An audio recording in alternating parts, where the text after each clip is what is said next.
And now, it's time for SPG, as in Super Pag-Nerd Secret Files.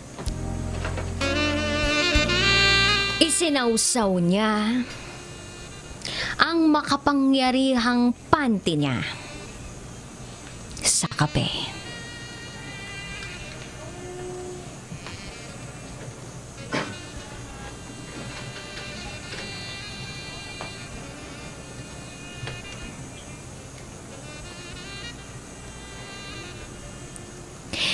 I-share ko lang po yung nangyari sa amin ng best friend ko noong mga dalagita pa po kami. Itago nyo na lang ako sa pangalang Miss Ganda. At itago natin ang pangalan ng best friend ko sa pangalang Miss Panty. Magkababata po kami at hanggang ngayon ay mag-best friend pa rin kami. Nagdadamayan, nagtutulungan, at syempre, siya ang partner in crime ko. Noong mga 16 or 17 years old kami, ay nagkaroon siya ng crush na lalaki. Guwapo, pero ubod ng pilyo. Una namin siyang nakita sa isang liga ng basketball na malapit lang sa aming bahay. Nanunood kami noon at panay ang sigaw namin. Kakampi siya ng pinsan ko sa ligang yun. Kaya naman, hindi lang pinsan ko ang sinusuportahan namin, kundi siya rin. Sa totoo lang, hindi lang siya gwapo, napakalakas din ang dating niya. Sa katunayan, napakaraming babae ang nagkakandara pa sa kanya.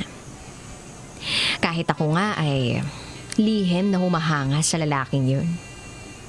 Hanggang sa dumating na nga yung araw na nakilala na namin siya ng personal. Nung minsan na may kasiyahan sa mga kaanak ko, ay nandoon siya. Ipinakilala siya sa amin ng pinsan kong lalaki. Lumipas ang mga panahon at unti-unting napapalapit siya sa amin. Nagkaka-text kami at pumapasyal. Kaming tatlo ang magkakasama. Ang best friend ko, ako, at ang lalaking yon. Noong una pa man ay alam kong patay na sa kanya ang best friend kong itago natin sa pangalang Miss Panty. Kaya kahit palihim na ako yung nililigawan niya, ay todo tanggi ako. Kasi ayaw kong magalit ang aking best friend. Oo, DJ Rocky. Nanliligaw yung lalaking yun sa akin through text. Actually, kinikilig ako. Pero kailangan kong magpigil para sa best friend ko. Nung one time na magkasama kami sa bahay nila Best, nabanggit niya sa akin na may nalaman daw siyang gayuma. Gayuma? Sabi ko. Dagdag ko pa ay, anong gayuma? At sino naman ang gagayumahin mo? Nakangisi siya sa akin. At ang sabi niya ay, sino pa ba? Di si Toot. Sabi ko, paano? Gayuma, hindi ba nakakatakot yung ganon? Hindi yan, sabi niya habang tawang-tawa. Kaya tinanong ko siya kung paano ang proseso. Ang sabi daw sa kanya, wag na wag daw siyang maliligo ng 3 araw. At dapat, hindi rin daw siya magpapalit ng panty. At yung katas ng panty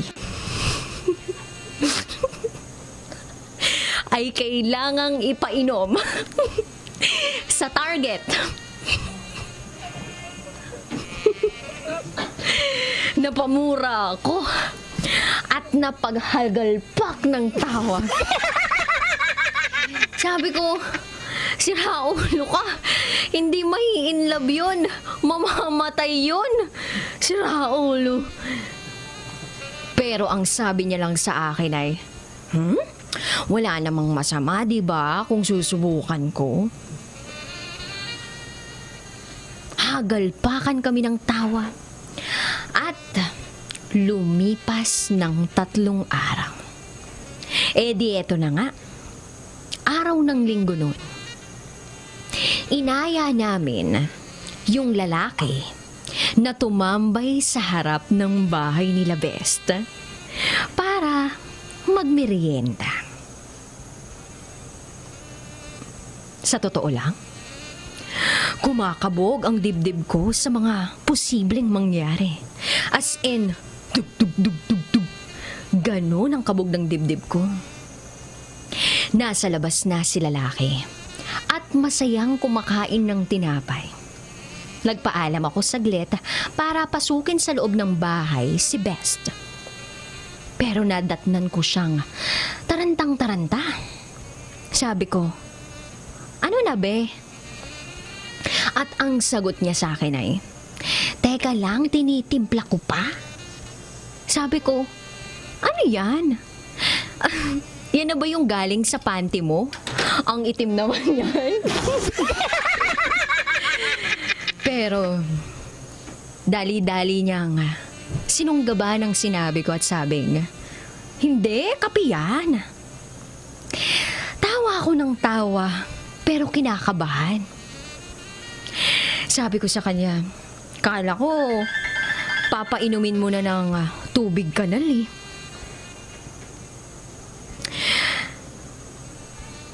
Tawa kami ng tawa sa loob, pero alam namin sa sarili namin na parehas kaming kinakabahan. Tumanaw muna kami saglit sa bintana at nakita namin na nakatingin na sa amin si lalaki.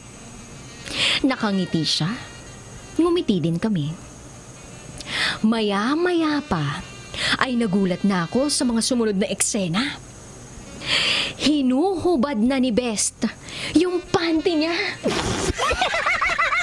Napatakip ako ng bibig sa sobrang tawa. Sabi ko, ang dilaw niyan, be! At sabi naman niya ay, shh, huwag kang maingay. Sasabunutan kita. At eto na nga. Nilukot na niya yung panty niya. At nakatutok na yung pinakapuna ng panty niya dun sa kape. Tahimik kaming dalawa at kinakabahan. Butil-butil ang pawis niya sa mukha na nakatingin sa akin. Tingin na parang sinasabi niya na, game na.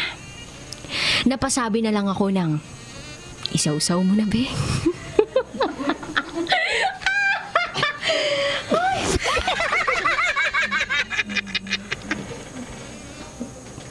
At isinawsaw na nga ang makapangyarihang panty sa kape. At hindi pa nakontento ang loka. Piniga niya pa. Sabi ko, apa, ginawa mo kalamansi ah. Damihan mo ng asukal yan. Baka sobrang pait na niyan. Kansyaw ko sa kanya. At eto na nga. Dala-dala na namin ang kape ng kapangyarihan. Sobrang tagal nyo naman. Singhal ng lalaki sa amin. Pinagtimpla pa kita ng kape. Sigaw at sabi ni Bess sa kanya. At inabot na nga niya ang kape. Naku po, yun lang ang nasa isip ko. At sobrang kinakabahan na ako. Napaisip na lang ako na, hindi kaya mamatay ang lokong to? Kaya ang ginawa namin, nagkakwentuhan kami kunwari patay mali siya. Pero ang mga mata namin ay nakapako sa kaping hawak ni lalaki. Nang akmang tutunggain na niya ang kape ay tumigil ang mundo. Slow motion nilalagok na niya ang kape. Diyos mio! Parang gusto kong niluwa yung dila ko. Napadigay ako ng walang kinain. Maya-maya pa'y nakikiramdam kami sa mga mangyayari. Sabi ni Bes sa lalaki, "Ano, masarap ba?" Ngiting tagumpay si Loko. "Okay naman," sabi ng lalaki. Sa isip-isip ko, ang akala ko ang sasabihin niya ay, "I see dead people." Inaantay namin yung epekto. Pero wala pa kaming nararamdaman. Di kwentuhan, tawanan, harutan, at nagkikilitian lang kaming tatlo. Nung biglang kiniliti ni lalaki si Bes sa tagiliran, biglang may tumalsik mula sa bibig ni Bes. Tumama sa mesa at tumalbog-talbog.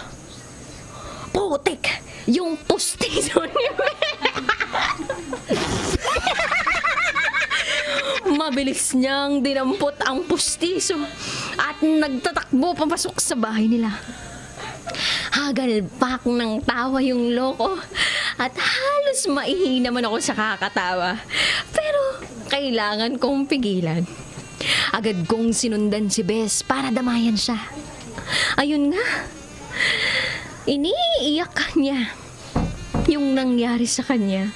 Pero natatawa din siya sa nangyayari sa kanya. Sabi niya, "Hayop naman na buhay ito. Ang bilis ng karma." At simula noon, nahiya na siyang magpakita dun sa lalaki. Pinupuntahan pa rin ako ni lalaki para manligaw. Pero mas pinili ko na huwag kaming maging magkarelasyon. Alang-alang sa pinakamamahal kong best friend.